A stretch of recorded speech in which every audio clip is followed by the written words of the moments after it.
Get your filthy black hands off my bench! The woman in the designer coat recoiled as Terrence Coleman approached the bus shelter. Rain hammered the cracked pavement. His janitor uniform was soaked through. Her shoulders trembled with sobs. She'd been crying before he arrived, but the moment she saw his skin, grief twisted into disgust. "I just wanted to check if you're okay, ma'am. You've been crying. Okay? Do I look like I need help from someone like you?" She laughed bitterly, tears still streaming. "A black janitor? What could you possibly offer me?" Terrence said nothing. He reached into his pocket. 2 crumpled dollars. His last $2. He placed them gently in her trembling hand. "For the bus, ma'am. It's a long walk in this rain." Then he turned and disappeared into the darkness. 6 months later, this same woman would stand in a courtroom, holding his fate in her hands. And Terrence Coleman would finally cry, not from her cruelty, but from her redemption. The alarm clock buzzed at 5:15 a.m., held together by duct tape and stubbornness, much like its owner. Terrence Coleman rolled off the couch, bones aching from another night on springs that had given up years ago. The bedroom belonged to his mother now. She needed it more. He padded to her door, cracked it open. Gladys Coleman lay sleeping, her silver hair spread across the pillow like a halo. 74 years old. Early-stage dementia stealing her memories one by one, like a thief too patient to catch. On her nightstand, 7 pill bottles. Medications for blood pressure, for memory, for the anxiety that came when she couldn't remember where she was. Terrence sorted them quietly. Blue pills first, then white, then the small yellow ones that cost more than his weekly groceries. "Terrence? That you, baby?" Her voice still thick with sleep. "It's me, Mama. Go back to sleep." "Did you call Jazz yet? She hasn't visited in so long." His hand froze over the pill organizer. Jazz. Jasmine. His baby sister. "I'll call her later, Mama. You rest." He didn't tell her the truth, that Jazz couldn't visit. That Jazz was sitting in a cell at Bedford Hills Correctional Facility, 3 years into a 5-year sentence, for a crime she didn't commit. Terrence finished the pills and moved to the kitchen. Oatmeal today, the cheap kind, not the instant packets with artificial flavoring. Real oats cost less if you had time to cook them. He didn't have time. He made them anyway. On the refrigerator door, held by a magnet shaped like a cross, was a photograph. Terrence, at 22, wearing paramedic scrubs, grinning at his graduation ceremony. His father's arm around his shoulder. His mother crying happy tears. Jazz, just 19, holding a sign that read, "My brother saves lives." That was 16 years ago, before everything fell apart. Terrence touched the photo, then pulled his hand back. "I'm sorry, Dad," he whispered. "I'm trying." The bus rumbled through North Philadelphia as dawn cracked the sky. Terrence sat in the back, invisible among the early morning crowd. Construction workers, night shift nurses heading home, a homeless man sleeping across 3 seats, undisturbed, everyone fighting their own battles, everyone too tired to judge.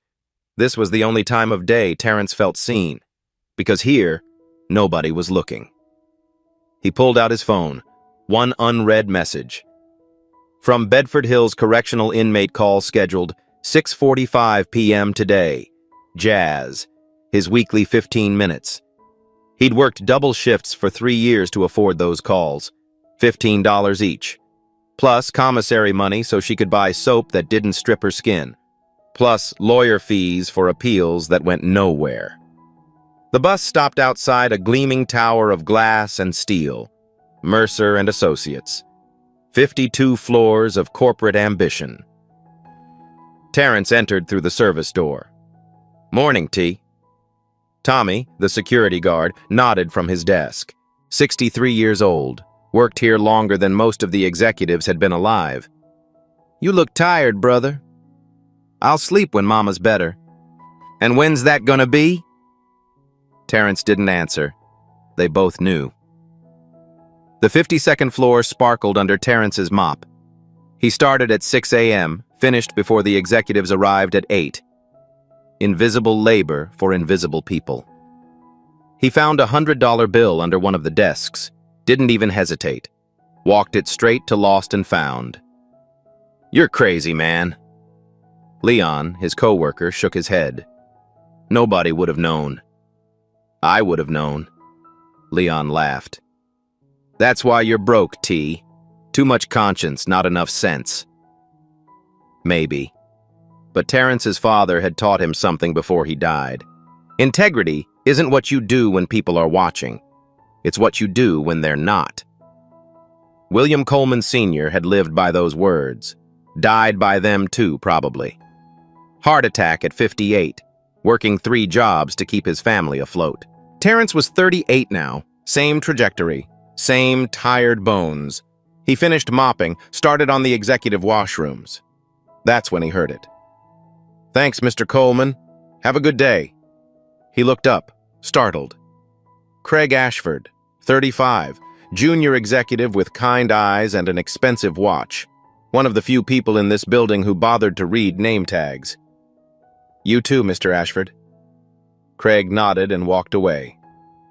Ashford. The name meant nothing to Terrence then. Just another white man in a suit, slightly less terrible than the others. He wouldn't learn the truth for another 6 months. By then, it would almost be too late. The phone call came during his lunch break. Terrence sat in the supply closet, the only place with enough privacy to cry if he needed to. Which he did, sometimes. Not that he'd ever admit it. Mr. Coleman? This is Patricia Patterson from Sunny Meadows Care Facility. His stomach dropped. Is my mother okay? She's fine, physically. A pause.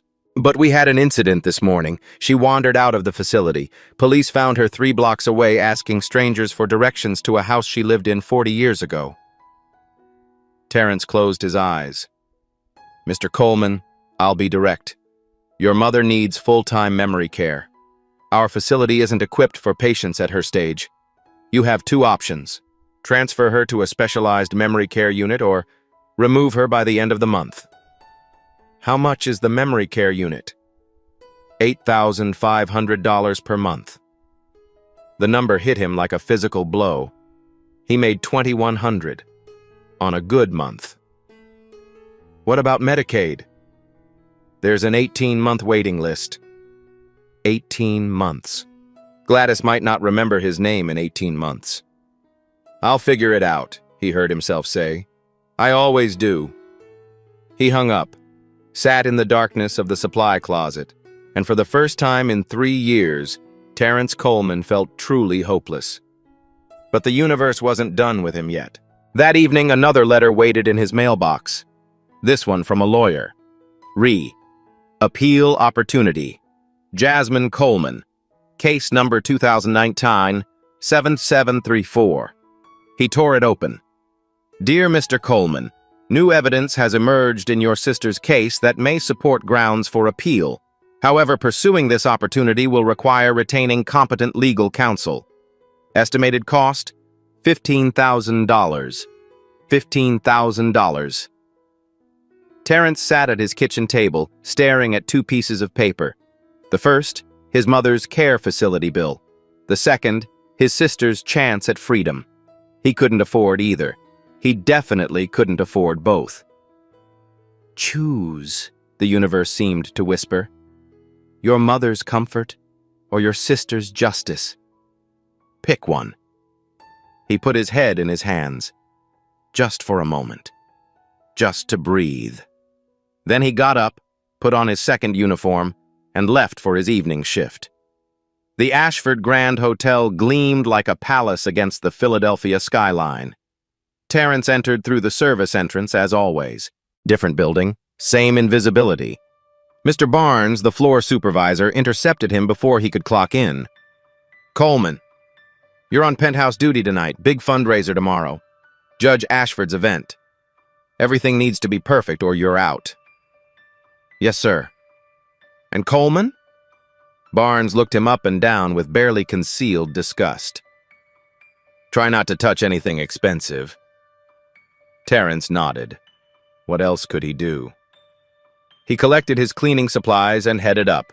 52 floors. Same number as his day job, ironically. As he worked, he overheard staff gossip. Judge Eleanor Ashford. Old money, older husband.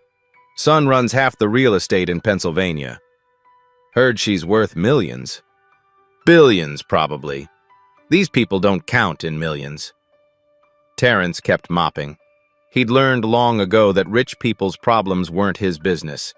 He didn't notice the name, didn't make the connection. Not yet. He got home at midnight, found his mother awake, wandering the apartment. Mama, what are you doing up?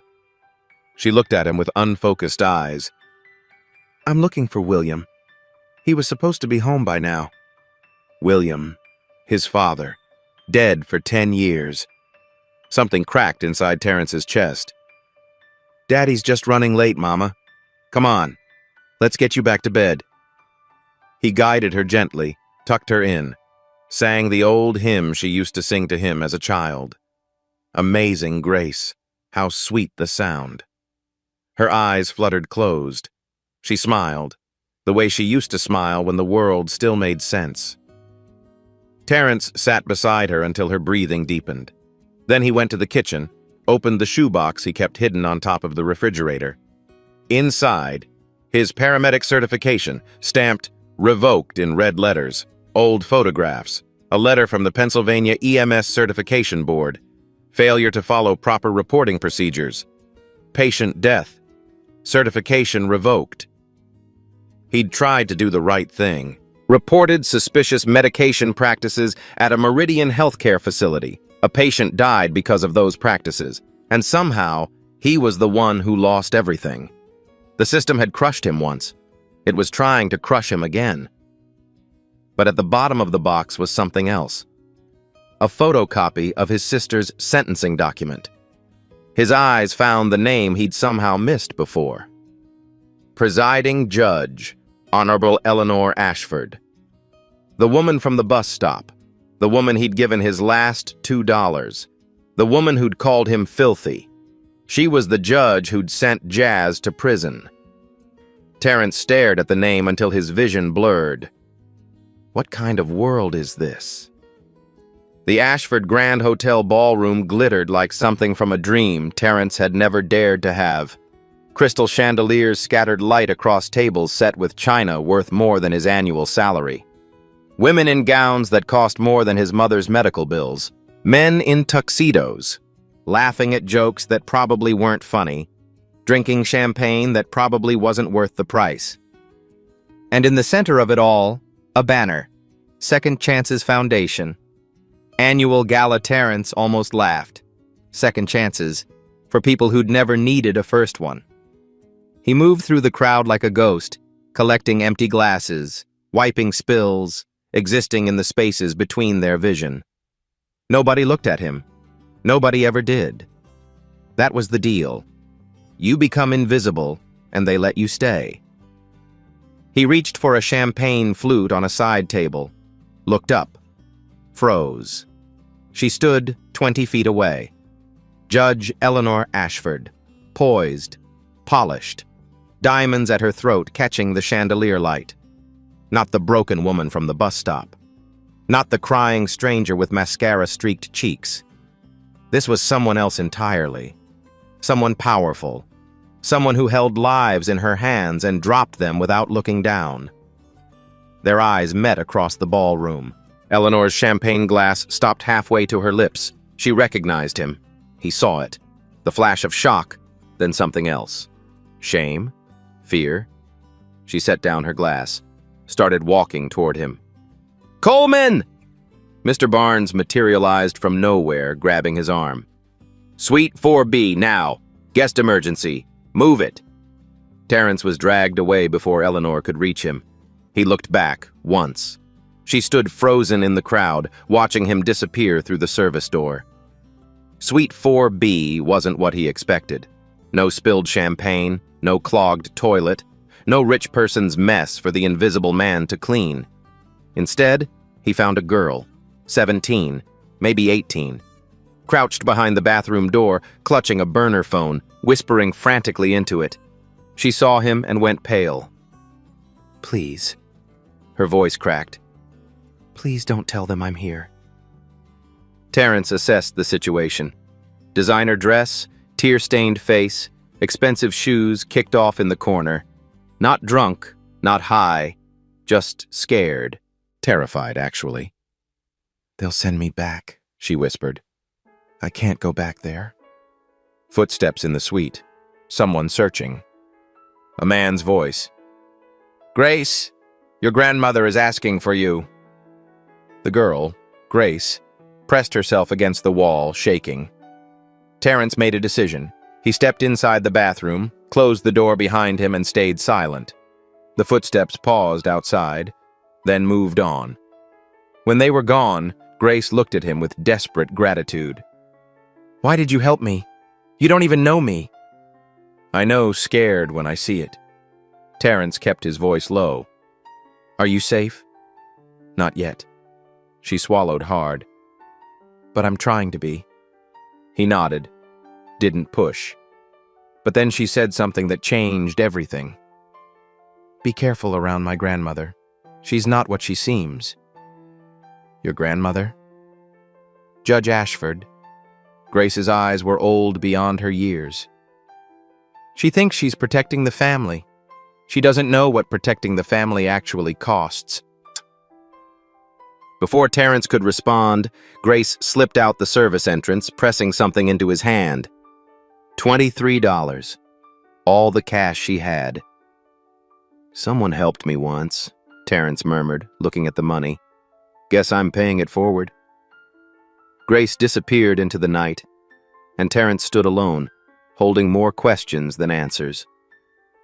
Judge Eleanor Ashford, the woman who'd insulted him, the woman who'd imprisoned his sister, the woman whose granddaughter had just begged him for help.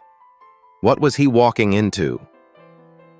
3 days after the gala, Eleanor Ashford appeared at Terrence's door. He'd just gotten home from his double shift, 18 hours of mopping, scrubbing, and being invisible. His body ached in places he didn't know could ache. And there she was, standing in the hallway of his crumbling apartment building, wearing a coat that cost more than his rent. "Mr. Coleman." "Judge Ashford." Silence stretched between them like a wire about to snap. "May I come in?" Every instinct screamed no. This woman had destroyed his sister's life, had looked at him like he was less than human. But something in her eyes stopped him. Something broken. He stepped aside. His apartment was small, clean but small. The couch where he slept, the kitchen table with its mismatched chairs, the photograph on the refrigerator. Eleanor looked around without judgment. Or maybe she was just good at hiding it.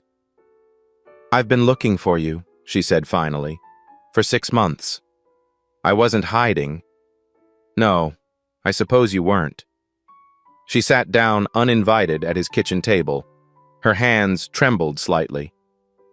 "I owe you an explanation and an apology, neither of which will be adequate."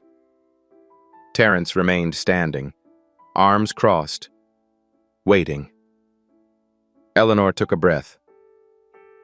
"That night at the bus stop, I was at the lowest point of my life. My marriage was falling apart. My son had—" She stopped, corrected herself. "There were family matters, ugly ones. I'd just signed paperwork that I knew was wrong, but I was too afraid to refuse." "What paperwork?" She looked at him, really looked. "Your sister's transfer order, to maximum security." The words hit him like a physical blow. "I didn't know," he said slowly. "I didn't know it was you. Not then." "I know. That's what makes it worse." Eleanor's voice cracked. You gave me your last $2. You had nothing, and you gave it to the woman who just ruined your sister's life. You didn't know who I was. You didn't want anything in return. You just saw someone suffering, and you helped." Terrence said nothing. "Those $2 got me on a bus to Jefferson Hospital. I checked myself into the psychiatric ward that night. She paused. "I was going to end it. Right there at that bus stop. And then you appeared. So you're here to thank me?" "I'm here to tell you the truth." Eleanor met his eyes. "I'm here because for 6 months I've been carrying this guilt, and I can't carry it alone anymore. And I'm here because I want to help you, the way you helped me." "Help me how?" "Your mother needs care you can't afford. I can make calls, I can cover the costs, And my sister?" Eleanor went still. "She's innocent," Terrence said. "You know that, don't you? You knew it when you sentenced her." The silence that followed was answer enough. "I was afraid," Eleanor whispered. "My son, Richard, he had leverage over me. Things I'd done wrong in the past, rulings I'd made under his pressure. If I didn't sentence Jasmine, he would have destroyed me. So you destroyed her instead?" "Yes." Eleanor didn't look away. "And I have to live with that." Terrence wanted to hate her, should have hated her. This woman had taken everything from him, and now she was sitting in his kitchen, offering money like it could wash away 3 years of his sister's life. But hatred took energy, and Terrence was so tired. "My mother," he said finally. "You can help with my mother. But this doesn't make us even. This doesn't make us anything." "I know." "And my sister?" "There's an appeal opportunity. New evidence." Eleanor pulled an envelope from her purse. "This is a check for $15,000. It won't buy her freedom. Only the truth can do that. But it will buy her a real lawyer. A fighting chance." Terrence stared at the envelope. $15,000. The exact amount he needed. "Why?" he asked. "Why would you help the woman you sent to prison?" "Because you helped me when I deserved nothing." Eleanor stood, leaving the envelope on the table. "Because kindness like yours shouldn't be wasted on someone like me. And because I'm tired of being a coward." She walked to the door, paused. "There's something else you should know. My son, Richard, he's not a good man. Grace knows things. Dangerous things. If you're going to help her, you need to understand what you're walking into." "What kind of things?" "The kind that get people killed or imprisoned for crimes they didn't commit." Eleanor's voice hardened. "Like your sister." She left. Terrence stood in his empty apartment holding an envelope full of money and a head full of questions. 1 week later, Gladys Coleman moved into Sunrise Memory Care, a private facility with gardens and gentle staff and rooms that smelled like lavender instead of disinfectant. She cried when she saw the view from her window. "Terrence, baby, how did you manage this?" "I have a friend, Mama. A good friend." Gladys took his hand. Her eyes were clear today, one of the good days. "You always did know how to find the good in people, just like your father." Terrence smiled.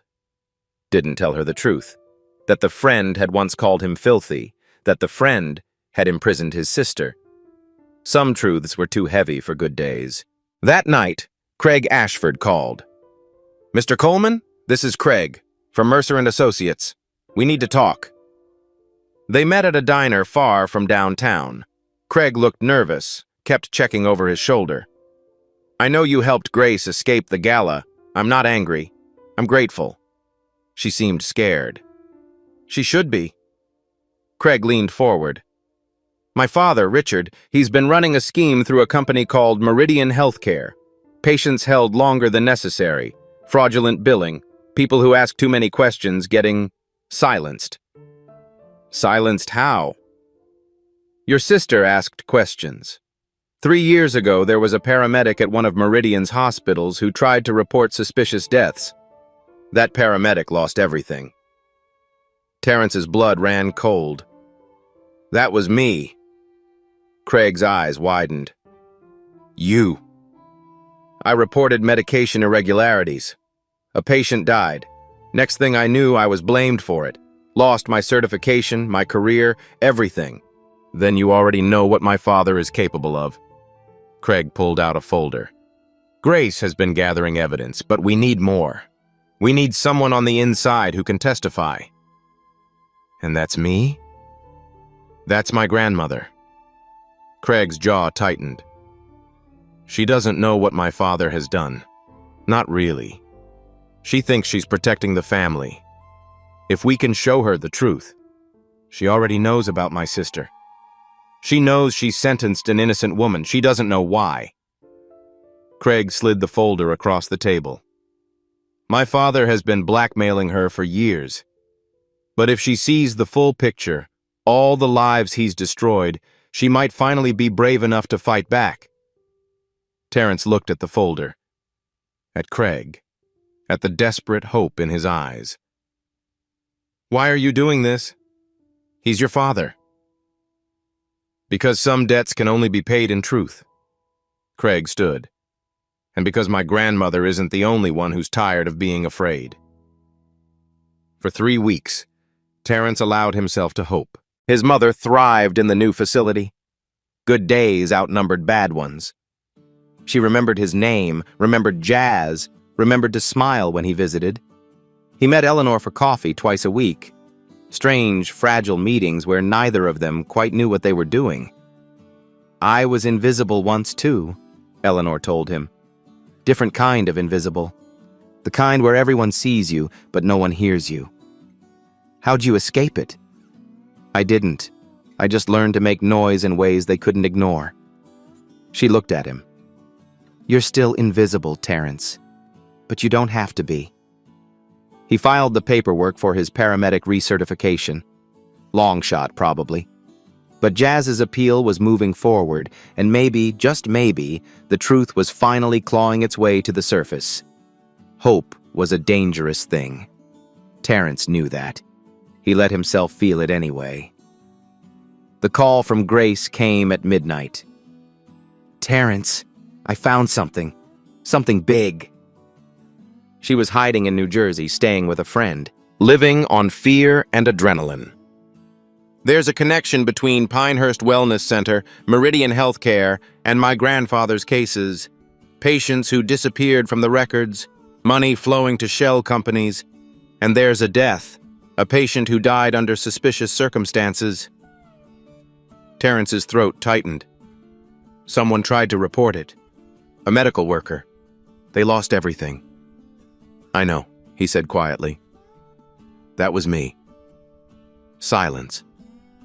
You? Grace's voice was small. You're the paramedic from the file? I didn't know it connected to your family. Not until recently. Then you understand, Grace said. You understand what we're fighting, and what they'll do to stop us. Terrence understood. He understood better than anyone. The next morning, he found a document in Eleanor's purse. She'd left it at the cafe. Careless, unlike her. Carter Jasmine L. Case number 2019-7734, his sister's case file. In Eleanor's handwriting, notes in the margins. Why did she have this? Why now? He didn't get to ask. Because that night, the trap snapped shut. The morning started like any other. Terrence clocked in at Mercer & Associates, said hello to Tommy at the security desk, collected his mop and bucket. Normal, routine, invisible. Then the security guards appeared. Terrence Coleman, come with us. Not a request, an order. They escorted him not to his usual floor, but to HR. 2 police officers waited inside. So did Mr. Barnes from the hotel, and in the corner, watching with cold satisfaction, stood a man Terrence had never met. Richard Ashford. Mr. Coleman? The HR director's voice was flat. "You're being accused of corporate espionage. A flash drive containing proprietary financial documents was discovered in your locker this morning." "I've never seen any flash drive." "It has your fingerprints on it." "That's impossible." Richard Ashford stepped forward. Expensive suit. Expensive smile. Eyes like a shark, scenting blood. "Mr. Coleman, let's not make this harder than it needs to be. We have security footage of you accessing restricted offices. We have the stolen documents. And we have witnesses from the Ashford Grand Hotel who observed similar irregularities." Mr. Barnes nodded. "Found materials in his locker there, too. He had access to the private suites." Terrence looked from face to face, understood what was happening. "You're framing me." Richard's smile widened. "I'm protecting my company and my family." The handcuffs were cold against his wrists. The interrogation room at Philadelphia Police Department was exactly what Terrence expected. Gray walls, metal table, one-way mirror hiding whoever was watching. Detective Morrison entered, 50s, tired eyes, the look of a man who'd seen too much and stopped caring. "Mr. Coleman, you want to tell me your side?" "I'm being set up. Richard Ashford is behind this." "Richard Ashford?" Morrison almost laughed. "The real estate developer? The guy who funds half the Police Benevolent Association?" "Yes." "You got proof?"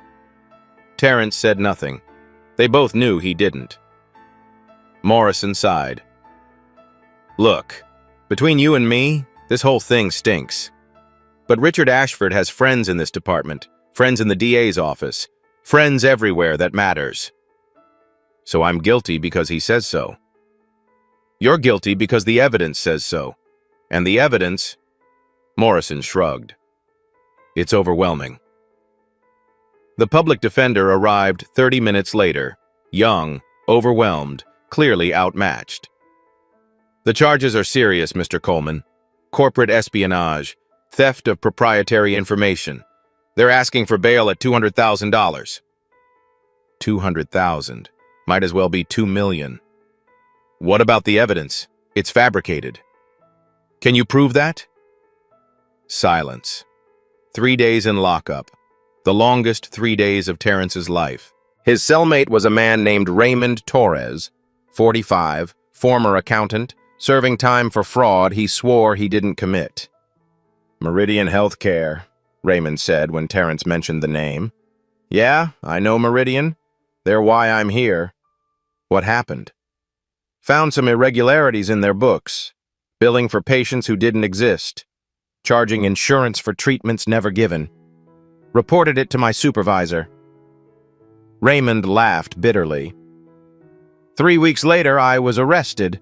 Evidence appeared out of nowhere. Sound familiar?" "Too familiar." "The Ashford family," Terrence said. "They're connected." "Connected? Brother, they own the system. Richard Ashford built Meridian from the ground up. His mother signs off on cases that make problems disappear. It's a machine, and people like us are just gears to be discarded." Terrence stared at the ceiling of his cell. His mother was in a care facility he could no longer afford. His sister was in prison for a crime she didn't commit, and now he was here, framed for something he'd never done. 3 generations of Colemans, all crushed by the same machine. On the 3rd night, a guard appeared. "Coleman, you made bail." Terrence couldn't believe it. "How?" The guard shrugged. "Don't ask questions. Just go." In the release area, Craig Ashford waited. "Before you say anything, my father doesn't know I did this. My grandmother doesn't know I did this. This is me, personally, using money my father can't trace." "Why?" "Because Grace showed me the evidence. All of it." Craig's voice shook. "Do you know how many people my father has destroyed? Not just your sister. Dozens. Maybe hundreds. People who got in his way, who asked the wrong questions, who were simply Inconvenient. And your grandmother? She's been his puppet for 30 years, too afraid to fight back, too complicit to walk away. But Grace thinks she can still be reached, that somewhere inside her, there's still a judge who believes in justice. Grace is wrong. Maybe. Craig pulled out a folder. But this is everything we have: financial records, communications, testimony from victims, and a recording of my father discussing how to handle you, the same way he handled your paramedic career. Terrence took the folder, felt its weight. What do you want me to do? Testify. Tell your story. Let Grace tell hers. Craig gripped his arm. And talk to my grandmother. You're the only person she might actually listen to. The man who gave her $2 when she had nothing. The man whose sister she condemned. She knows she sentenced an innocent woman. She told me. She knows she did something wrong. She doesn't know how wrong. She doesn't know the full extent of what my father has built on her rulings. Craig's jaw tightened. Show her. Make her see. And maybe, just maybe, she'll finally choose to fight. That night, Terrence sat in his apartment with the folder spread across his kitchen table. Evidence. So much evidence. Financial trails, medical records, witness statements. His name appeared on page 47. The paramedic who tried to report patient deaths at Meridian General Hospital. The paramedic whose career was destroyed to protect Richard Ashford's empire. And on page 63, Jasmine Coleman. A teacher who'd witnessed Richard Ashford Jr. attempting to assault a young woman at a charity event. A teacher who'd intervened, who'd been thanked with fabricated charges and a 5-year prison sentence. His sister hadn't just been in the wrong place at the wrong time. She'd been silenced, deliberately, systematically, by a family that crushed anyone who threatened their power. Terrence picked up his phone, called Eleanor. We need to talk, all of it, everything you haven't told me. Silence on the other end. Then, come over. I'll be waiting. Eleanor's home was nothing like Terrence expected. Not a mansion, not a palace. Just a brownstone in Center City, filled with books and shadows and the smell of old paper. She met him at the door. No makeup, no jewelry, just a tired woman in a cardigan, holding a cup of tea that had long gone cold. You've seen the files, she said. Not a question. I've seen everything. They sat in her study, walls lined with law books. A single photograph on the desk. Eleanor as a young woman, holding a baby. Richard, probably.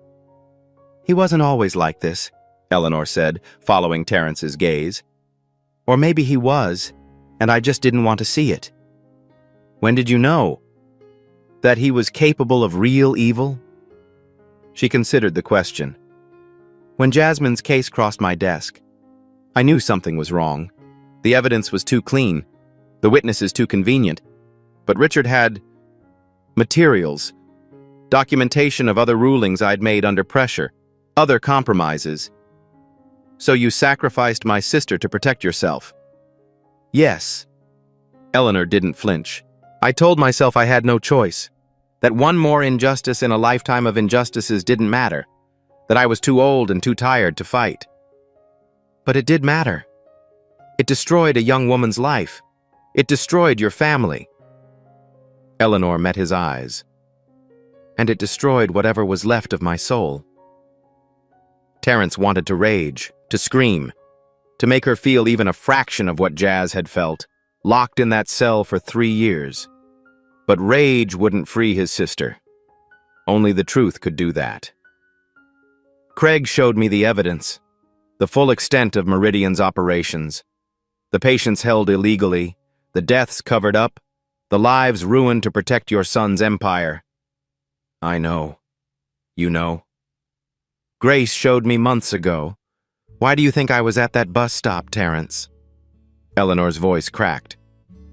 I'd just seen proof that my son had destroyed dozens of innocent lives, using my rulings, my authority, my name. She laughed bitterly. I was going to end it, right there, And then you appeared with your $2 and your kindness, and I—" "You what?" I felt ashamed. For the first time in years, I felt genuinely ashamed. Eleanor stood, walked to the window. "You had nothing, less than nothing, and you still gave. Meanwhile, I had everything, money, power, prestige, and all I'd done was take. So what now?"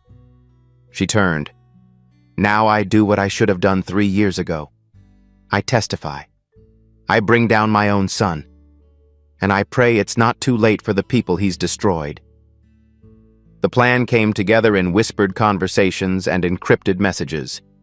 Craig coordinated with a federal prosecutor named Jennifer Walsh, one of the few officials untouched by Richard's influence. Grace compiled evidence from her hiding place in New Jersey.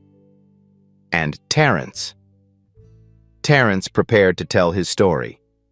All of it.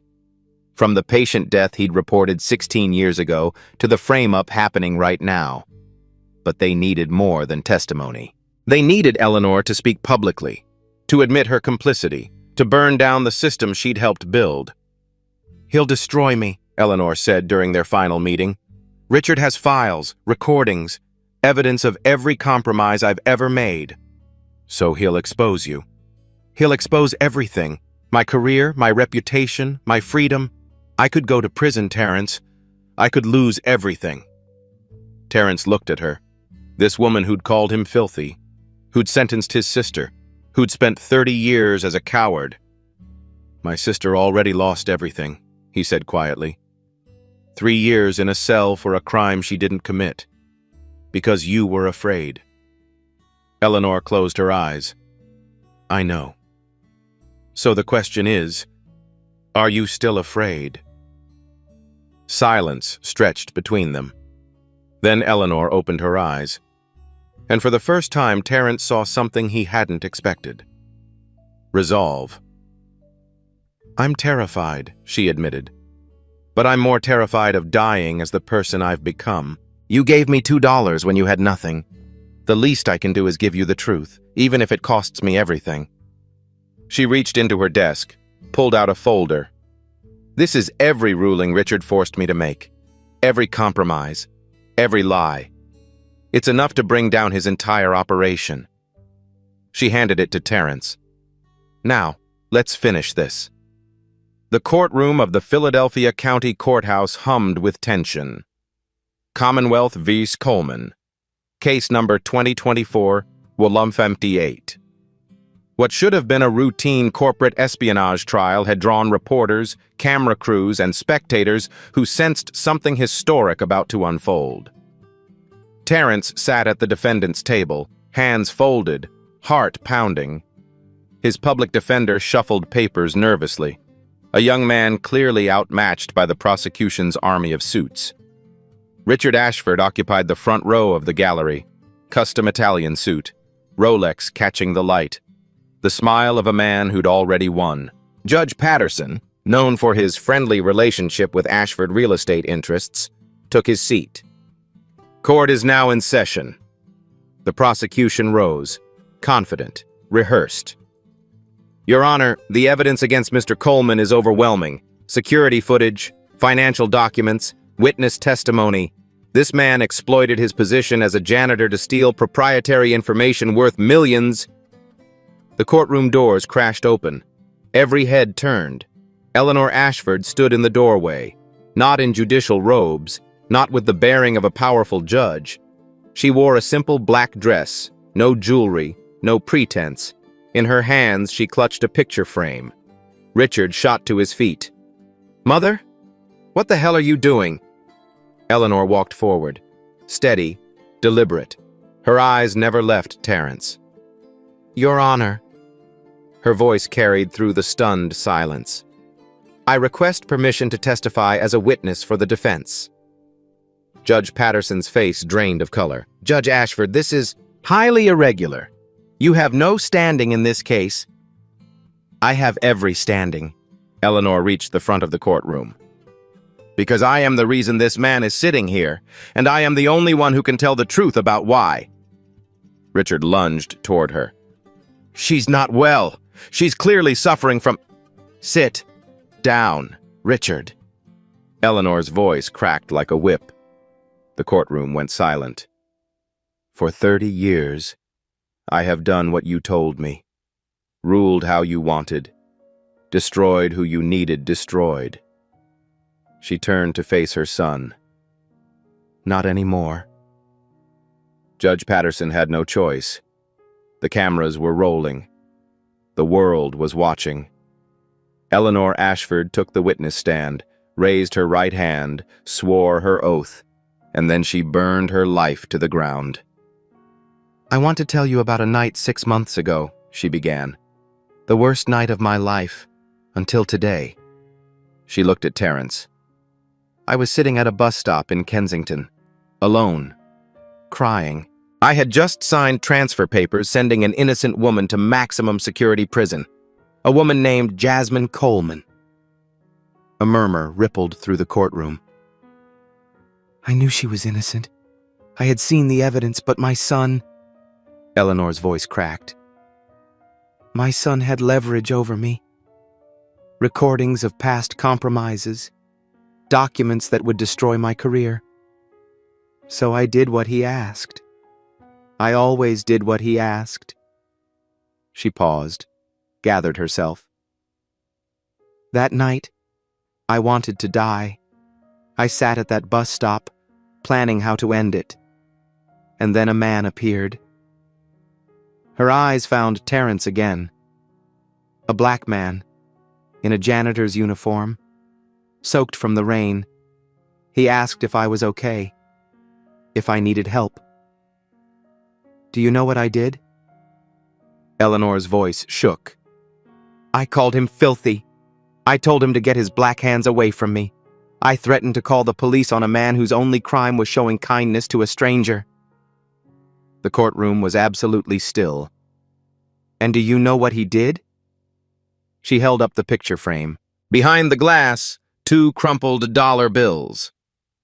He gave me these, his last $2, for bus fare. Then he walked away, 4 miles in the rain, because he couldn't afford the bus anymore. Eleanor's tears fell freely now. He didn't know who I was. He didn't know I had just destroyed his sister's life. He just saw a woman crying and wanted to help. That's who Terence Coleman is. She pointed at Richard. And that is who my son is. A man who frames innocent people, who destroys lives to protect his empire, who blackmailed his own mother for 30 years. Richard's face had gone gray. I have documentation of every case he forced me to corrupt, every ruling he bought, every life he ruined. Eleanor pulled a folder from beneath her seat, including the case of Jasmine Coleman, a schoolteacher imprisoned for stopping my grandson from assaulting a young woman at a charity event. The courtroom erupted. The doors burst open again. Federal Prosecutor Jennifer Walsh strode in, flanked by FBI agents. Richard Ashford, her voice cut through the chaos. You are under arrest for racketeering, fraud, obstruction of justice, and conspiracy. You have the right to remain silent. This is insane, Richard screamed. Mother, what have you done? What have you done? The agents seized him. Handcuffs clicked shut. Eleanor watched her son being dragged away. Her face showed no triumph, only exhaustion. And perhaps, finally, peace. I did what I should have done 30 years ago, she said quietly. I told the truth. The evidence presented over the next hour was devastating. Craig Ashford testified against his own father. Financial records, shell companies, exposed. Grace Ashford appeared via video link, documenting her illegal detention at Pinehurst Wellness Center. And finally, Terence took the stand. He told his story simply. The patient death he'd reported 16 years ago. The career destroyed to protect Meridian's secrets. The sister imprisoned for daring to stand up against the Ashford family. I'm not here for revenge, he said. I'm here because the truth matters. My sister matters. Every person that man destroyed deserves to be heard. Judge Patterson, visibly terrified of the cameras, the FBI, the tsunami of accountability, had no choice. All charges against Terrence Coleman are dismissed, with prejudice. The gavel fell, but it was Eleanor's final words that shattered Terrence completely. She approached him as the courtroom dissolved into chaos. Reporters shouting, cameras flashing, the world watching. She held out the framed $2 bill. "I've carried this every day for 6 months. It reminded me that kindness still exists, even when I didn't deserve it." She pressed it into his hands. Kindness given when you have nothing reveals everything about who you are, and cruelty given when you have everything. She looked toward the door where Richard had disappeared. Reveals just as much. Terrence stared at the frame, the same crumpled bills, the same $2 he'd given a crying stranger on the worst night of her life. She'd kept them, framed them, carried them like a talisman. His vision blurred. "Don't cry," he told himself. "Not here, not in front of everyone." But his body didn't listen. The first tear fell, then another. Then he couldn't stop. Terrence Coleman wept. Not quiet, dignified tears. These came from somewhere deep, somewhere he'd locked away years ago when crying stopped being useful and survival became everything. 3 years of prison calls and sleepless nights. 3 years of watching his mother forget his name. 3 years of carrying a weight no one should carry alone. And now, finally, the truth. His shoulders shook. His breath came in ragged gasps. The cameras captured everything, and he didn't care. "Thank you," he managed to whisper through the tears. "Thank you for finally telling the truth." Eleanor's own eyes glistened. "No, Terrence. Thank you." She touched his arm gently.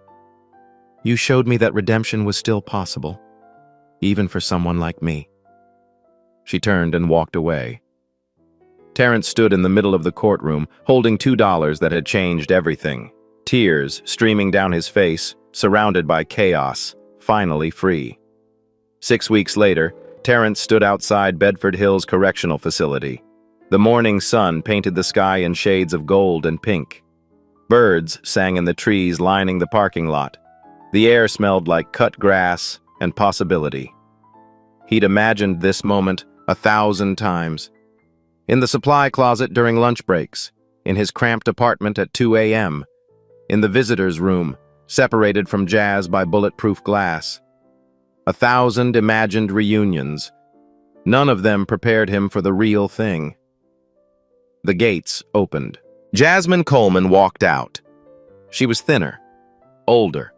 3 years had carved lines into her face that hadn't been there before. Her hair was shorter. Her shoulders carried a weight they hadn't carried when she went in.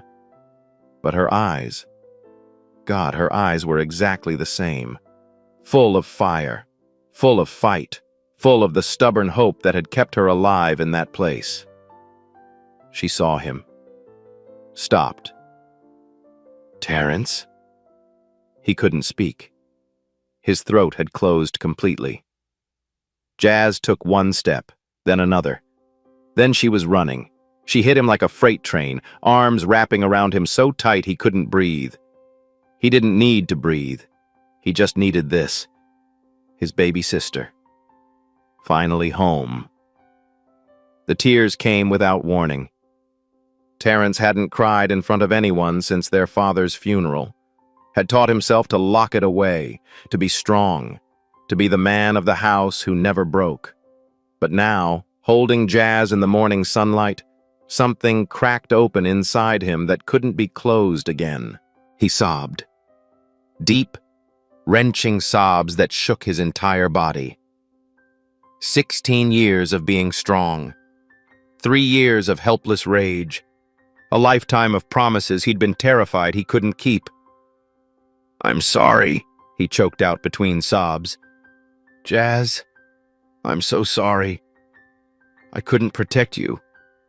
I tried, but I couldn't." "Stop." Jazz pulled back, her own face soaked with tears. She grabbed his face in both hands, forced him to look at her. "You did protect me every single day. But you were in there for 3 years. And I survived because of you." Her voice was fierce. "Every phone call, every letter, every time you told me to hold on, that the truth would come out. You never stopped fighting. I promised Dad, and you kept your promise." Jazz pressed her forehead against his. "I'm here. I'm free. Because my big brother never gave up." They stood there for a long moment, two siblings crying in the sunshine. Finally together. Jazz pulled back, wiping her eyes. "Now take me to see Mama. I've missed her so much." Terrence laughed, a wet, broken sound. "She's been asking about you every day. Even on the bad days, she remembers you." "Then let's go." Jazz took his hand. "Let's go home." Gladys Coleman was having a good day. She sat in the garden of Sunrise Memory Care, face tilted toward the sun, humming a hymn from her childhood. The flowers were blooming, the birds were singing. The world felt gentle. Then she heard footsteps, 2 sets of footsteps. She turned, saw Terrence, saw Jazz. Her voice cracked. Her hands flew to her mouth. "Baby girl, is that really you?"